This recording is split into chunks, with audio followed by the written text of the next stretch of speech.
Hello, everybody. Tommy Tables here with probably one of the most exciting interviews that I have done. I am really, really looking forward to this.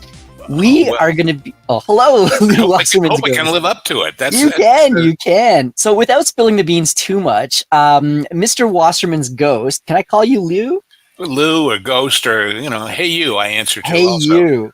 So, Lou has some industry cred, let me put it that way. And I'm not going to go any further than that. Obviously, Lou, you can speak to whatever you feel like you would like to divulge or not. But believe me when I say that he is someone who knows the industry, who has been immersed in the industry for many, many, many, many years, involved in some projects, which I think you most definitely watched, and knows a thing or two about a thing or two. Is that about sum it up right? I think that's a good general description, sure. All right.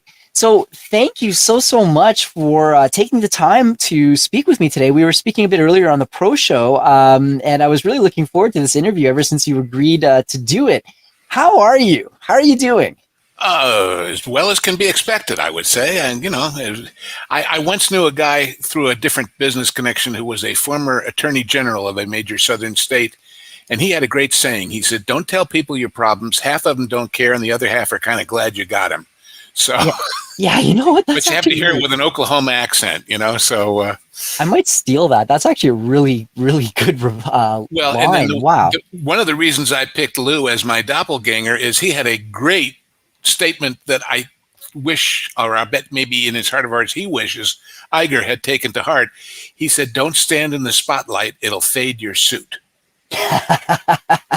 So yeah, on that note then, for those people who are listening right now, which are the WDW Pro channel members, can you tell us a little bit about who Lou Wasserman was, just as a primer? Well, first of all, you have to go back to a guy named Jules Stein. Jules Stein was a student wanting to become an ophthalmologist, medical school, and to make his way through college, we're talking in the 1920s, he started booking bands into college dance halls and decided to call his company the Music Corporation of America. And it became what we know as MCA, and it became the most powerful agency in Hollywood. And Lou was his number two, his apprentice, who took over eventually. And of course, when they wound up owning Universal Studios, became in that day the kind of powerful over the entire industry, not just his own studio guy, that Iger has become and maybe is fading from today. So that was kind of why I picked him, because he did a little better. Now he was because the band booking business and the music business were involved with a lot of nightclubs, and because nightclubs in the 20s, 30s, 40s, etc., were largely controlled by the mob, he had some unsavory pals too. But Lou was quite a force. You didn't say no to Lou. Wow. Okay. So, I mean, just to clarify, if I ask any weird questions, you're not going to get me bumped, are you? No. But MCA was an agency, and as an agency, Lou was the guy who got the very first profit participation contract for his client, Jimmy Stewart. Rather than being paid, by the picture or whatever, but to get a piece of the action. And that sort of changed the whole game. So what was inspired, what sort of inspired you to sort of don the mantle of the ghost? Largely because, again, he understood the business from the agent side, from the production side, from the actor side because of all of his clients, from the music side, because I don't know if you know this, but MCA bought Universal Studios from Decca Records, who owned it. I did not know. Wow. And so and of course, also he was very involved in government and lobbyists, and he was buddies with LBJ. And he actually got LBJ's assistant, Jack Valenti, the job as head of the Motion Picture Association. Wow. So he had his finger in a lot of pies, and so do I. Not necessarily the same ones, but that was where it came from, really. Okay. So, I mean, on that note, you have been in the industry, we've had a bit of a conversation before this, and you've sort of you have a diverse range of interests, let me put it that way. Yes. But the industry, and when I say the industry, I mean the Hollywood industry, the creative industry, that has kind of been your passion, your sort of lifeblood, what you've been involved in the most. What was it about the industry at the time that sort of attracted you to it? Well, for one thing, I kind of grew up with it. Um, my mother was an actress in radio. Oh, wow. And so, although nobody ever encouraged me to get into the business, my family owned an industrial plant in Los Angeles. Had nothing to do with the business. But I grew up, one of the things I bemoan today is so many of today's youth, and I hate to sound like a cranky old man talking about those damn kids, but they have no cultural context. They don't know the old movies and the old classics. And in fact, there's all these videos now on YouTube of people reacting for the first time to watching, I don't know, The African Queen or Robin Hood or something like that. And to me, that was always part of my culture and my history, even though I was, not born back then. I'm not quite that old. But so I always enjoyed entertainment. I grew up in some weird connections to it. One of them I always tell people, when I was a little kid, Bela Lugosi lived in my neighborhood. No way. And we would go to the local local supermarket, and here's Count Dracula walking through the produce aisle with his cart. So speaking of cultural critique, I was about to say Bela Lugosi, that's the girl from Twilight, right? That classic movie. No, I'm kidding. Anyway, but and then when I was in sixth grade, my family, by the skin of their financial teeth, moved to Beverly Hills. Wow. And so I grew up with a lot of people. Talking about Lou Wasserman, one of his legal aides was a guy named Al Dorskind, and his son and I went to school together. And Al Dorskind is the guy who, when MCA bought Universal and suddenly had this big piece of real estate, they hired a company. We've all heard the story about how Walt hired, I can't think of his name now, Buzz somebody, to do a study about where they should put Disneyland. Where was the population going? Well, they hired one of these, assessment firms, a different one. And somewhere down in the nether regions of this 800-page report that came back from them about what to do with the studio, the line, a studio tour might be explored. Oh. And this guy Dorskin read that and ran with it, and that's why there's a Universal Studios tour and theme parks and everything else. Wow. So I've kind of, been on the fringes of all that, and then I made movies for book reports, and when and luckily at Beverly Hills, they actually had a cinema teacher at the high school who was a guy who had been a research assistant to Marshall McLuhan. Oh my gosh. And so I took that, and he was you want to try an interesting experiment? He was talking about how Orson Welles, coming out of radio, understood the power of a soundtrack. And they had the 16 millimeter, Bell and Howell projectors in our classroom, and they got Citizen Kane, and he played it for us, the first two reels, with the projector lamp off. Oh. In other words, just listening to what Wells did with the soundtrack because of his understanding of radio and how that enhanced the experience. So I was around all of this stuff, and living with and growing up with people that were in the business. And when it came time to pick what I wanted to do, this is what I wanted to do. I mean, I would say it was more than just people in the business. Like, these were like the titans of the business, right? Well, but it's also the everyday people. I mean, listen, I have been in everything from the Directors Guild and the Writers Guild and the Dramatists Guild to the Grips Union. Yeah. So it's just, like I say, the fact that I've kind of crossed those various divisions that, technically exist gives me a little bit of a unique insight of the different sides of things. And I think, just going back to what you were saying before, it was the name of the person who was advising Disney was Buzz Price, wasn't it? Right. That's the guy. That's the guy. Yeah. Wow. So you're there, you're in the business, and now at this point in this time, you've obviously seen how things have kind of changed, particularly in the last 10 years or so. And I predicted it a long time ago. You predicted it? How so? Some of it. And here's what I mean. Okay. I'm talking now, let's see, this would have been... Can you get me the lottery numbers for next week? No, afraid not. Afraid not. The 80s, I guess. I wrote some essays for one of the major guilds' newsletters for the members. Okay. And here is the concept I think everybody would be, if I can be so presumptuous, wise to understand. Okay. Every business, service business, product business, sells something. And people think that what the movie business sells are movies and TV shows. They're wrong. What we sell, and what theater sells, and what books sell, and what magazines sell, and what every other kind of communications-oriented business sells is attention span. Oh. We sell eyes and ears watching and listening to something. Whether we are selling it by charging you a ticket to go sit in a theater, or whether we are doing it by making you watch a commercial to hopefully buy some products and charging them, that's what we sell, is attention span. And when you understand that, you begin to get into the whole zen of the thing, and a lot of people never do. So they take the bits and the pieces and the stuff on the surface, but they don't understand the underlying point, which is something of interest. And earlier on the pre-show for the Pro Show, Pro was talking about, what entertainment does for people and how it enhances our lives and why good storytelling is important. And on the one hand, I mentioned then a good story, whether it's a movie or a book or anything, it takes you outside of yourself. It gives you a vacation from your stuff.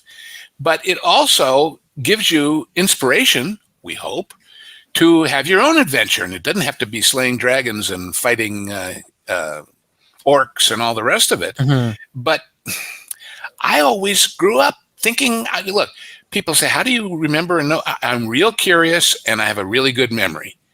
So, for example, the story that is told, when I was, I guess it was 16, 17 years old, I went on a student tour of Europe and we studied at Oxford.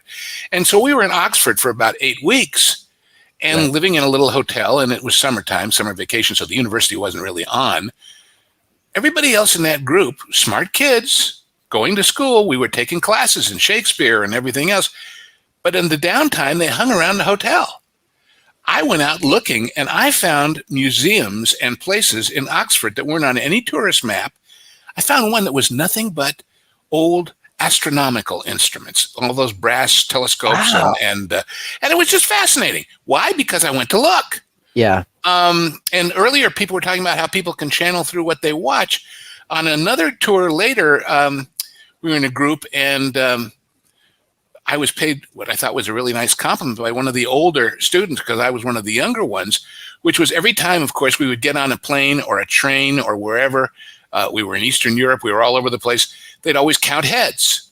And one of the girls said, if somebody's missing, it'll be Lou, and he'll be at the other end waiting for us. And when people said, how do you understand all this stuff? I said, it's real simple. I've seen Napoleon Solo and James Bond do it. Wow. In other words, I hadn't been there, but I had a sense of how it felt and looked and was, even if it was really only the MGM backlot. Yeah. So that comes from being a part of the culture. Yeah. Well, so I'm still kind of reeling from what you just said about the fact that they said, like, the product that is being sold is attention span. Like, I mean, yes, that completely shifts my perspective on the entire cultural industry. Well, but it also tells you why what doesn't work. Because if it can't hold your attention span, nowadays especially, you're going to click the channel and mute the ad blockers and all the rest of it. People were talking about all the various ways that they're putting advertising into streaming. I happen to be, and I got it for free because we bought Walmart's Plus thing that, gives you free delivery and gas discounts. But one of the goodies they give you is free membership in Paramount Plus. Yeah. And what Paramount Plus does with feature films, I wish they'd all do this, that at the beginning a little title slide comes up and it says something to the effect of, because we need to pay for this, we have to show you commercials. But rather than interrupt your movie entertainment, we're going to run 6 minutes of commercials right now. We hope you watch them. We hope you buy from the sponsors, and then we'll show you the movie uninterrupted. Which is what they do in the movie theaters. Well, of course, before in America, the ads came to movie theaters late. I remember when I went to England the first time, and they were running these commercials. I'm going, what the heck is this? And then the little lady with the, we've all seen, I hope, Rocky Horror, where at the beginning, she's got the little tray full of snacks and things. Well, that's what they did in England in theaters all the time, was the girl came down the aisle with ice cream and toffees and what have you. In fact, I remember seeing Rocky Horror the first time when I was in London, when it was in an old movie theater that they had converted for the live theater because they couldn't get it in anywhere else when it was a brand new show. And they had built a runway down the middle of the audience, and I'm sitting alongside of it. And when Tim Curry comes out for the first time as Dr. Frankenfurter, and he comes strutting down this runway from behind you, and you're going, what in the world? And he must have combed about 50 pounds of glitter into his hair, because as he's shaking his head, it's raining on everybody in the audience, and he's doing that, how'd you do? I'd like to, and you're just blown away. Wow. Blown away. But that's theater. That's attention span. That's understanding what you got to sell. Well, I mean, just on that note too, we all joke about how the fact that, people in this day and age don't even have attention spans anymore, but it's gotten to a point, I would say, in our entertainment industry where people don't even want to give the appearance of giving attention. And what I mean by that is they're too cool. Well, no. I'm sorry. I'm not expressing myself properly. It's been a long day, but it's the entire sort of idea of giving something the benefit of a doubt, right? Like, you see a new Star Wars show coming out on TV. If you're a Star Wars fan, you would at least give it like the first episode or, the first hour or so to see if it hooks you or not. Hey, but I do that. I'm guilty. I really enjoy British mystery shows. Yeah. And so on my Amazon account, I've added what they call BritBox, which has a bunch of them. Uh-huh. And when I'm looking for one that's new, it gets 5 or 10 minutes of my time before. No, not this one. Not this one. This one looks interesting. Yeah. In fact, I joked to somebody the other day. I said, I'm surprised there's any population left in England. They have so many murders on television there. They should be decimating the numbers. But this goes to my point, though. We're at a point, I feel, where a lot of people don't even want to give that 5 or 10 minute that try. Like, they see something, they're like, oh wow, look, there's a new Marvel show out, or oh wow, look, there's a new something out. I'm not even going to bother with this. It doesn't interest me anymore. And that must be freaking out the studio executives, I would imagine. Of course, so some of that is because they've so tarnished the brand. Yeah. But on the other hand, being able to, when you get older, and I'm older, part of it is you've seen a lot of this stuff, and you know what you like, and you know what you don't like, and you know what you've seen repeated over and over again, and it's okay to be discerning. I always tell the story. When I was, many years ago, there was a thing in LA called FilmX, which was the LA Film Festival. Mm-hmm. And it was held at these 2 theaters in Century City that are now gone. I went to see, with a friend of mine, the brand new, I forget which one it is, so I can't tell you, and I'm not saying I don't like his movies, because I do, but it was the brand newest Ingmar Bergman movie. Okay. And it was one of these 4 hours in the Nordic cold, sit around talking at each other movies. And after about an hour and a half, the lady I was with and myself said, I think we've seen enough of this. So we got up to leave, and in the lobby, there was a guy that I knew from film school who was working as a volunteer for the festival, had the T-shirt and the lanyard and whatever. Uh-huh. And he thought we were just coming out to get more popcorn and go to the bathroom, not to leave. And he runs up, and he says, "Oh, are you seeing the new Bergman movie?" I said, "Yeah, we were." And he says, "Well, how is it?" And I said, "Frankly, I don't think it's one of his best." And he looked at me and he said, "Well, Bergman Failing is better than 90% of the crap Hollywood does." And I thought, thank God I'm not like that. Thank God I'm not like that. And so it's okay to reject things too. Yeah. It's okay to vote with your butt, that it's getting itchy. It's time to get up and change the channel. Of course, now you don't have to get up. So going back to what you said before about how you predicted, the sort of the current. Well, my point was, I said with the advent of the early days of streaming in those days, I said, if you have 150 channels of nothing to watch, and you are still working under the guild contracts, mm-hmm. which are based on ABC, CBS, NBC, remember that when the days of the 3 networks, the number 3 show still got millions of people to watch it, just not millions enough to come back for more. Yeah. So, but now you have fragmented the audience. The other way I describe it always, you ever been to, in the good old days, there were these fantastic newsstands, that went on for half a block. Yep. And there were a million different magazines on every interest imaginable. Oh yeah, I remember those. Yeah, we even had them. But if you were into, I don't know, let's say renovating automobiles, uh-huh. you had Road and Track and Car and Driver, and maybe a few specialists, like 1960s Mustang magazine or something like that. Yeah. And everything was there. But Yep. the minute you go to the modern world of channels and YouTube and everything else, you've got 1938 carburetors Yep. channel, and Yep. that's all they do. Well, if you fragment that audience over that vast a degree of specialization, it's great for the audience because they can see what they want to see. But Mm-hmm. no one channel is getting what the worst channel used to get, but you're still paying The guild same rates price. for the Yeah. people to make it. Yeah. Yeah. Something's got to give. Yep. Um, you can't make that work financially. And so that's what I was warning people was there's going to be 10 times as much work for half the money. And, and that's kind of what's happening. That That's was very my prescient. well, I mean, I think the greatest expression of it comedically was in Gremlins 2. You remember Gremlins 2? And the pseudo Ted Turner character who had all these different cable channels. Uh-huh. And Phoebe Cates is giving a tour of the studios, and they're walking past doors to different sound stages, supposedly where these different channels are based. And it's just a sight gag, and you have to watch quick to see it. But they walk by, and a door is open, and these two guys in full Robin Hood regalia with the hat and the bow and the tights and everything else, looking at extras from that Mel Brooks when things were Men in tights.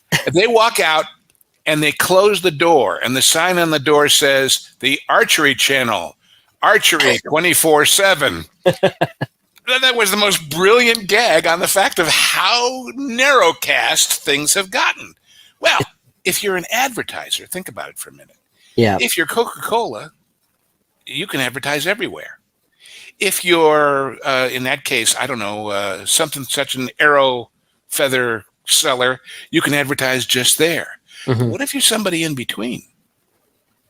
Yeah. What if you're not Coke and you're not that special, but you're somewhere? How do you choose? Because you have to go somewhere. Yep. How do you choose where to put your ad money and your promotion money?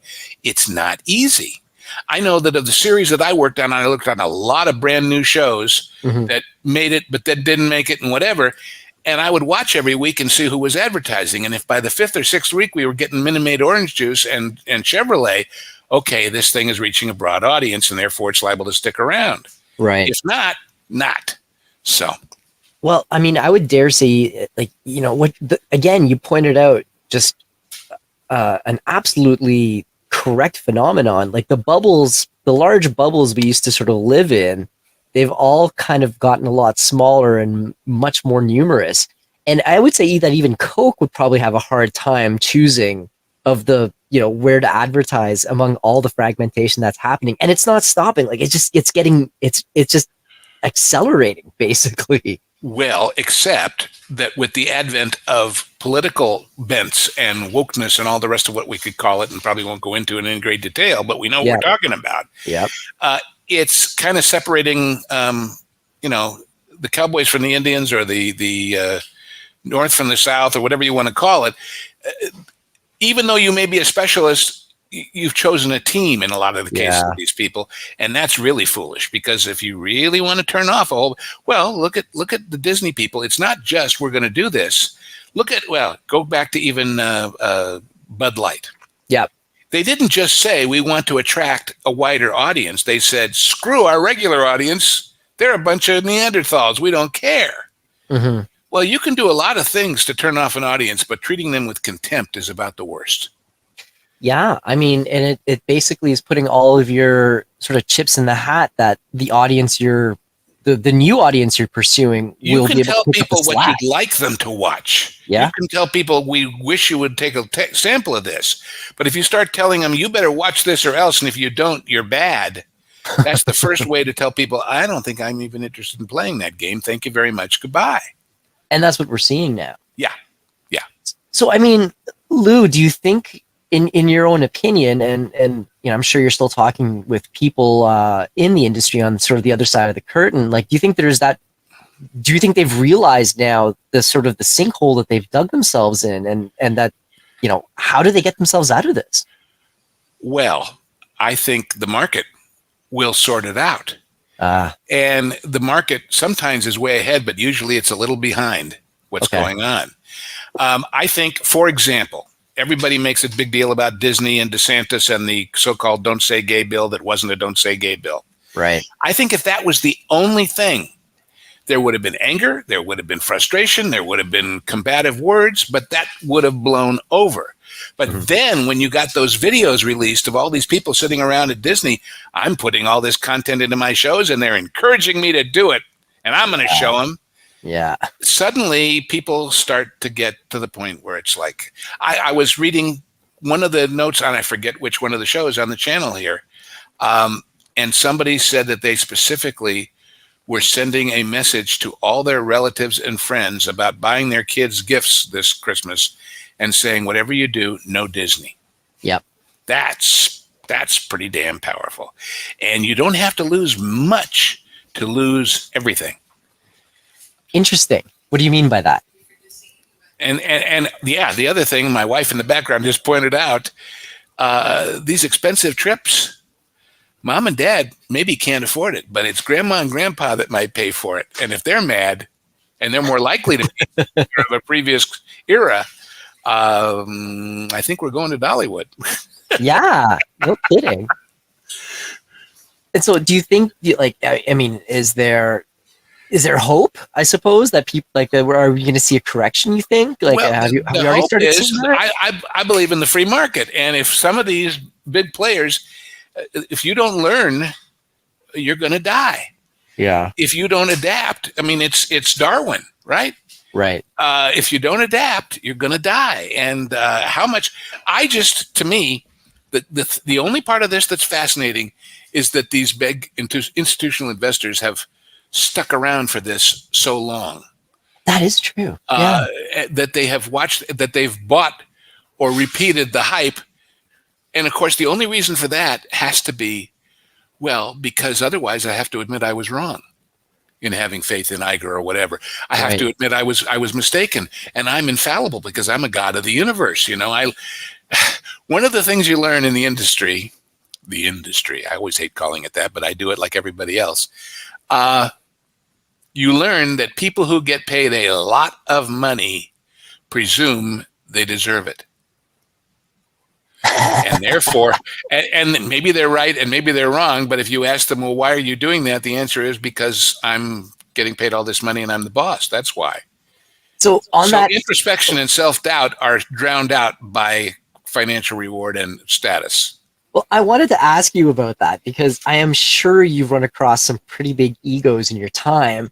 Have there been any in your mind that that lived up to their own hype, I suppose? Well, yeah, quite a few. I was extremely, extremely blessed that among the other things I did in the business, I was involved in the production of about 300 and some odd episodes of network television. Yeah. And I would say there were 2 weeks in all that, 2 episodes that I had a bad time. Wow. Okay. Well, if you count the one I was fired from, the only time I was ever fired, that would be the 3rd one. But see, that was an interesting situation. And I cannot tell you the name of the show and the specifics. I know. But I will tell you this. The show happened because 2 different big companies each had something. One had a slot on the schedule of the network in question, guaranteed to them because the head of that organization was a big star on that network, and part of their deal was, you let me put other shows on because maybe I'll get one that hits and I'll make money that way. Right. The other one had a relationship with the star who they wanted to find a TV series for, who was not an actor, but a comedian. I'll leave it at that. And so they got together to produce this show. Uh-huh. And you would think, well, we want it to succeed. We want to do the best we can. I don't know how many people in your audience know what a pay or play contract is. What it means is I hire you for X number of episodes, and whether I want to fire you or not, I still have to pay for them. Yep. They had a director who was somebody they had fired off of another show because he was that hard to work with or incompetent or whatever. But they still owed him 8 episodes. So rather than take the hit and admit their mistake, they gave him the first 8 episodes of this brand new show that they were trying to put everything on. Wow. And then they hired me to help. And I helped the first week. And he said, that's great, that's wonderful, but we're going to do it my way. And they said to me, we know it's not you. We know it's not your fault. We know it's him. And the first 4 episodes we did were like that. And at the end of the 4th episode, they said, we know it's not you. We know it's not your fault, but we can't fire him and we have to fire somebody. Bye. Oh my God. They So threw you under the that's bus. that's the biz. And at that and by the time they got through the first season, they had fired the entire camera crew, most of the assistant directors, and several other people, even after he was done, because they kept trying to make the formula work. And they finally made it a very, very successful show that everybody here would know. And that's why I'm not going any more into the details. Wow. But that's the kind of stuff that happens Yeah. when you've got all these egos and all this money playing games like that. That is wild. And you would think that there would be more, I guess, self-combustion with like the clashes of these gigantic egos. Well, but also, you have people. There are lots of people in charge who don't get it. Okay. Another example. I did a show that took place in New York. I'll just leave it at that. Okay. And it was a kind of a tough kid, sort of a Fonzie kind of clone, and his intellectual buddy. And at the end of the episode, where the buddy had the main guy had lost the girl he was looking for and was all sad, the other guy's trying to cheer him up. And these 2 working class guys, and the tough guy, the Fonzie voiced guy, says, "Hey, what do you say we go to the Russian tea room for some blini?" Now, we get the note back from the network. People in Iowa won't know what blini are. It doesn't matter. It's the funniness of that word coming out of that mouth. It's the music, not the meaning, but they don't get it. There's a wonderful book. I don't know if it's still available, but it was out for a long time, of stupid network notes to producers. Oh, And the title one will tell you. If everybody out there, probably a lot of the younger people don't remember, My Favorite Martian, which was Ray Walston and Bill Bixby. Yep. Ray Walston is a Martian, and he comes down. Anyway, the network actually sent a note on a script about one of the lines that Walston was supposed to deliver, saying, quote, "A Martian wouldn't say that." That's the name of the book. If you ever see it out there, it's hilarious. I'm going to It's look that absolutely hilarious. I got to see that. A Martian wouldn't say that. It sounds like hubris wrapped in a package. Well, but it's just, they just don't know. And they have to say something because their job is to say something. So by God, they're going to give you notes. Is that what the motivation is? Like, is that what the driver is? Like, you just say anything and like justifying of paychecks? Well, and particularly in episodic television. I have worked on major feature films and on major international broadcasts and documentaries and little crappy R-rated junk when I was first starting out. Right. There is nothing like the continual pressure and flop sweat of network TV. I don't know why it is. It doesn't make it any better. If it did, it would be worth it maybe. But everybody's looking over their shoulder. So interesting. I don't know, Wow.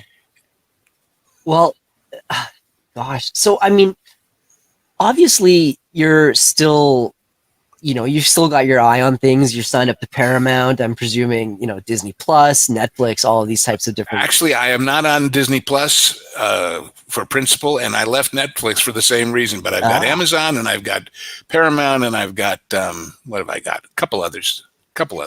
But you also, I've noticed, are keeping up with things like Star Wars and the like. Well, I was in line at the Chinese theater the first day, for God's sakes. I have a vested interest. Gosh, wow. So, when I see these people saying, "Oh, yeah, I remember when I got the cassettes and streamed the first 3 episodes," and I'm saying, great, but I was there. Yeah. When nobody knew, but there were rumors that it was going to be something, Wow. I think I could spend an hour talking to you about how that experience went. Well, frankly, it's been a long time ago. I remember I liked it. Yeah. But the other thing nobody ever points out is that George said he got the inspiration for most of it from World War II fighter plane movies. Yeah. Aircraft carriers, well, how many people today have seen the John Wayne movie? Or the Fighting Seabees. So where I'm going with this, though, Lou, is that part of the reason why like people like Pro, like Jonas, that Park Place, they've started these channels, they've gotten big membership subscriptions, people are flocking to them, and not just the ones I've mentioned, but others too, is that there's starting to become a collective realization that a lot of the content being produced now isn't that great. Like, you would look at stuff 10, 15 years ago, even 5 years ago, and you'd think, okay, well, it was okay, but then, in comparison to what you're seeing on TV these days, it feels like Shakespeare, right? Well, and there are standouts that happen, and you kind of wonder, gosh, they remembered how to do it for once, and then you go a month or two or three, and there's nothing. So, like, from your perspective, what do you think is like? Why is this happening? Because people are finally realizing that this isn't all there has to be. De Tocqueville, the famous French commentator on the American Revolution and the American experience, when he was explaining the revolution, he said, and I'm paraphrasing this badly, but he said, when people don't think there's any hope of things to change, they're not going to have a revolution, because they're going to say, well, that's just the way it is. But you give them a glimmer of a possibility that maybe there's a way to make it better, and the revolution is inevitable. So maybe it's just because, God forbid, they're actually watching Turner Classics, or they're actually watching, but you don't have to go back that far. All of this stuff is so recent. It is so recent. I'm not saying, that everything 10 years ago or 5 years ago was classic, but compared to today, maybe so.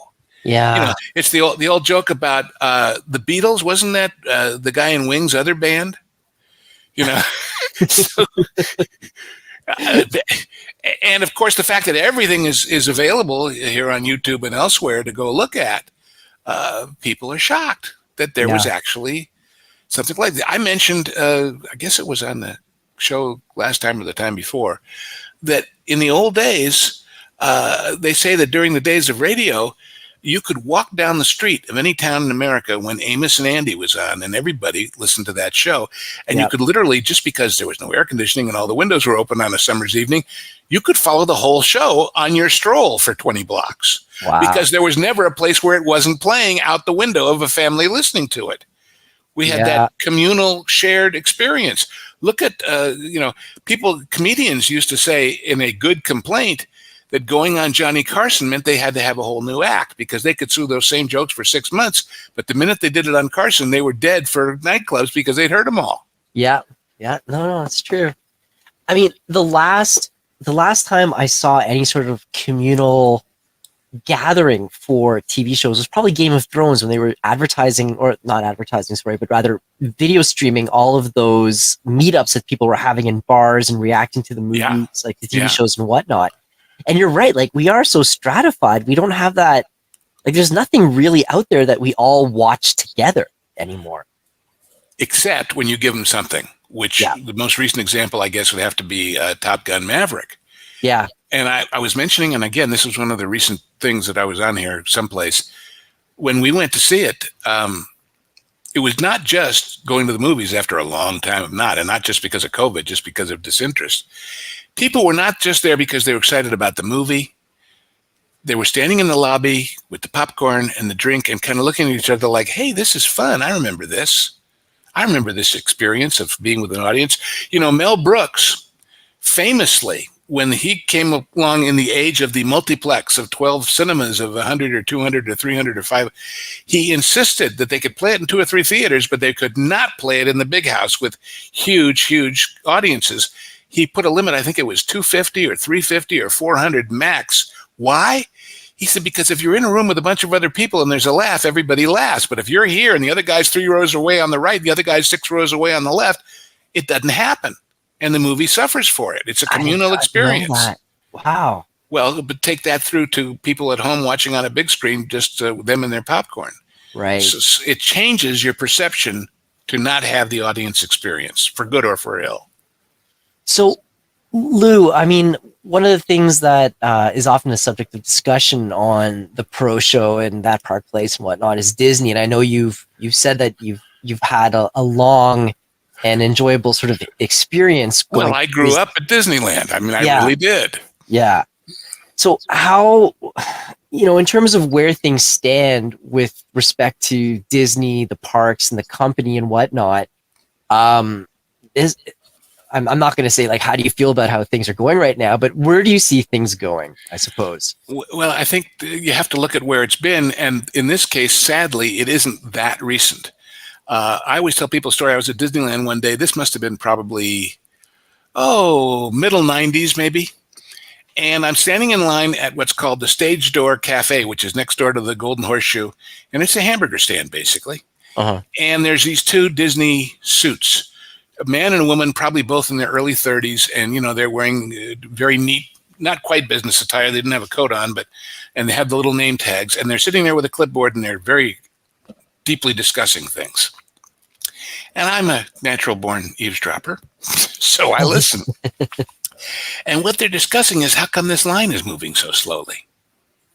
So I ignored them, but I was curious that they were trying to learn from something that they supposedly knew. I mean, Disney company movie theater. I saw a story once about a theater cinema chain in Denmark sending their people to Disney World to learn how to handle crowds and how to handle fast food. Yeah. Anyway, I get up to the place, and there's the person taking your order and the person in the back fulfilling it and the third person handing it to you. And the person taking the order says, "Hey, you having fun today?" Because they're trained, God bless them, to be friendly with the crowd. Yeah. And the guy says, "Oh, it's great. We just went on Splash Mountain." "Oh, yeah, isn't it great? I love the part where Brer Rabbit." Everybody's having a 20-minute discussion about the day. And that's why the line is moving so fast, because they've taught people how to be friendly to the point where it's interfering with the efficiency of the thing. Wow. So I come back out, and I couldn't resist. I walked up to these two people that are still doing their I said, "Excuse me, but I've got the answer to your question." And they looked at me like a bug. Yeah. "Pardon us, sir? Or what question?" I said, "Why things are moving." And I explained it to them. And they just sort of basically like patted me on the head, said thanks a lot, and went on with their thing. Uh-huh. And I'm going, if this corporate culture has forgotten how to do all the things that they were famous for doing, Yeah. that the whole world looked to them as the exemplars of, Yeah. you got As a definition trouble of- in the heart of Dixie, Yeah. bad trouble. Ah. And so, and of course, what I keep saying as far as the top management is concerned, this whole idea of picking successors and people from within, Yeah. they got to go totally outside to somebody who, when they hear that they want to spend another $50 million on reshoots, says, "What? No." What? No. I wrote a long thing I sent to Jonas and to Pro. I'll send it to you.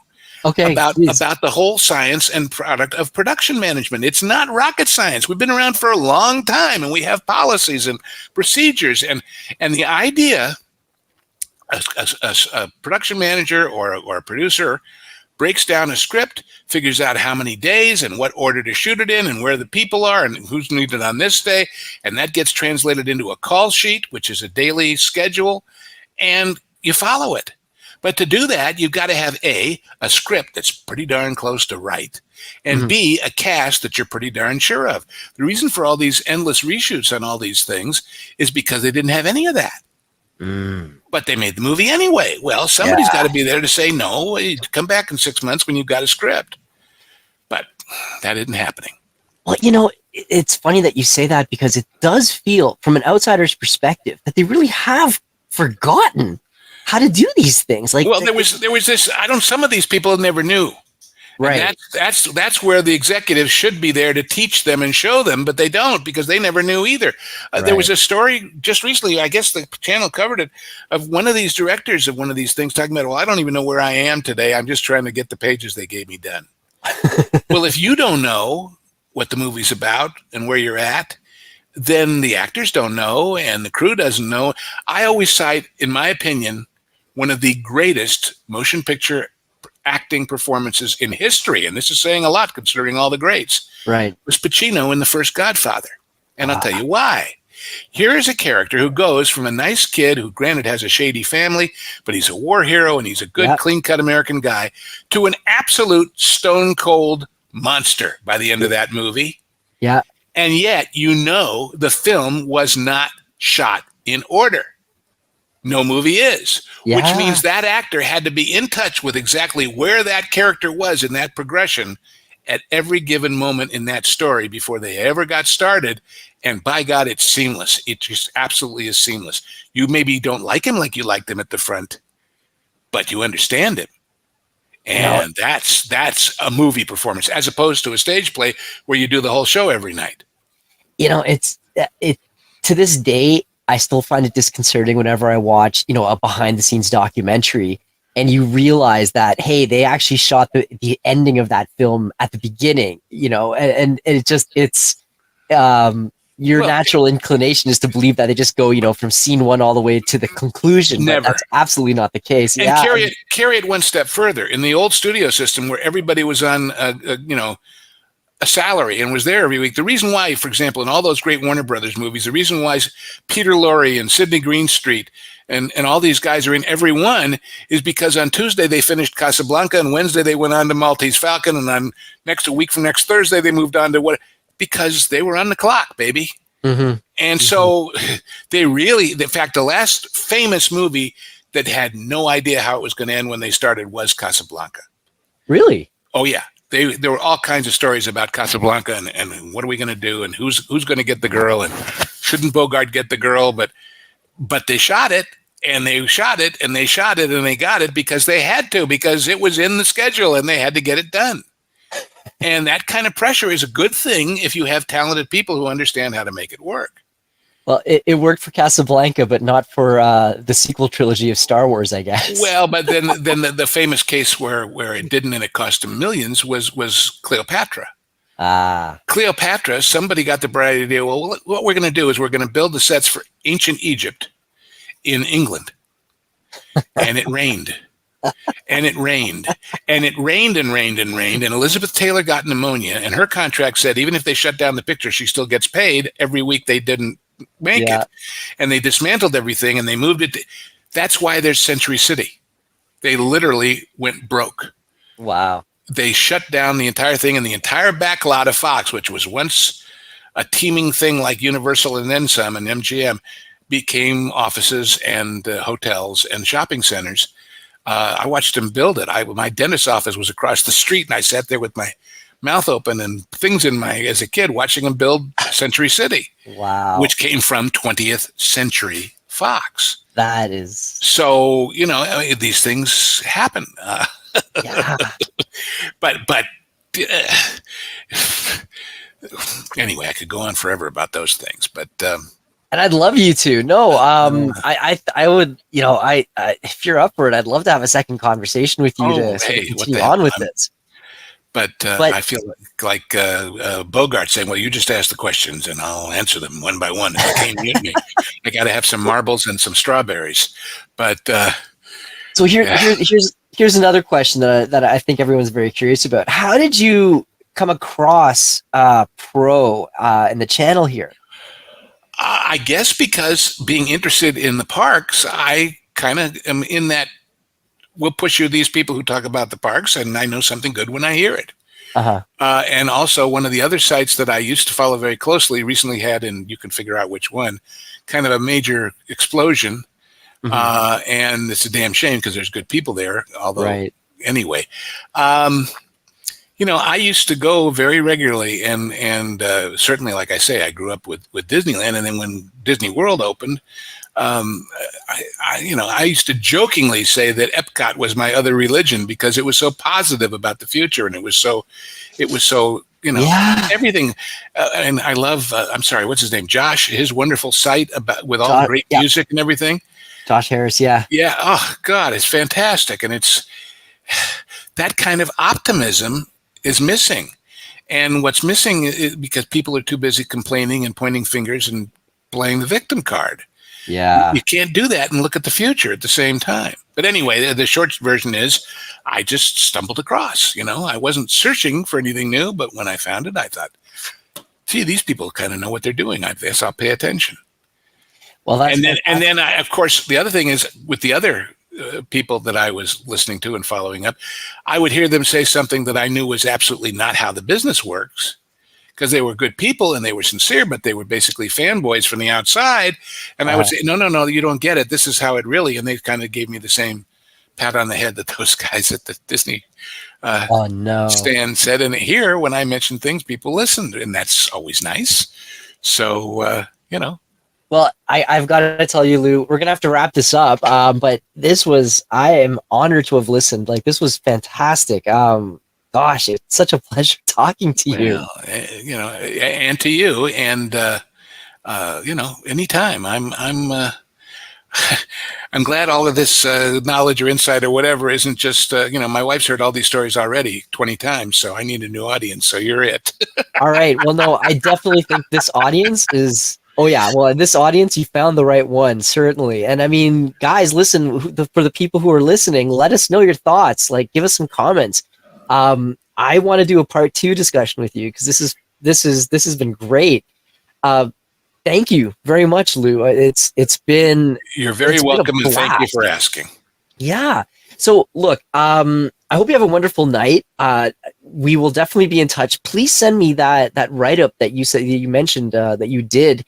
I'd be very, very interested to read it. Oh, the one from way back when. I don't know where it's buried, but I will send you. I send you the one about production management, and that I can send you. That's easy.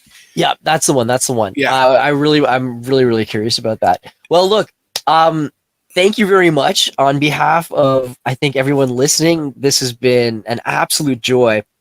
And, I hope we're going to keep seeing you around. I think it was a real treat having you on the pro show and the pre-pro show, being able to speak with me. And I know for sure, I think, you're going to be on future segments and whatnot. So, well, all they got to do is ask, because I have lots of time on my.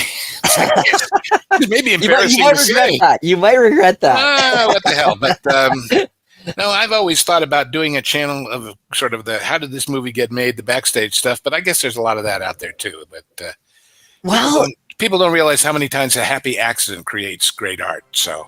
I think, like myself included, I would love to hear some of those stories. And I definitely want to kind of, pick your brain for some of them in the future. Well, anytime. You know how to find me.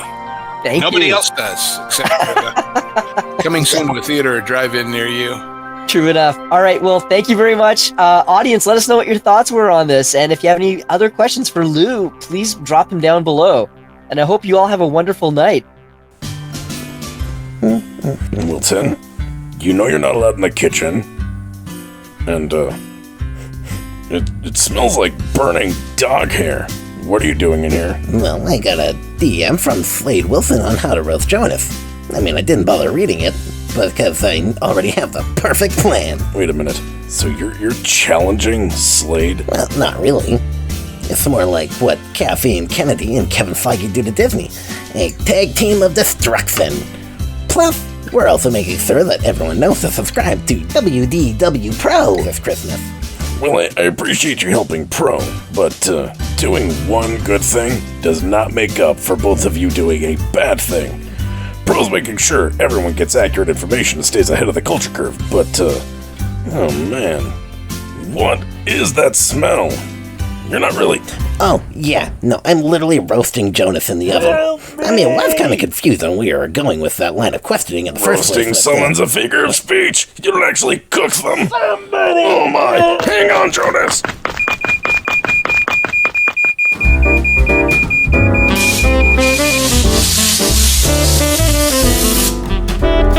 Well, I hope you're happy about what you've done this Christmas, Wilton. You almost ended Jonas. On the brighter side, he looks great with that new tan. I guess you could say I gifted him a nice complexion.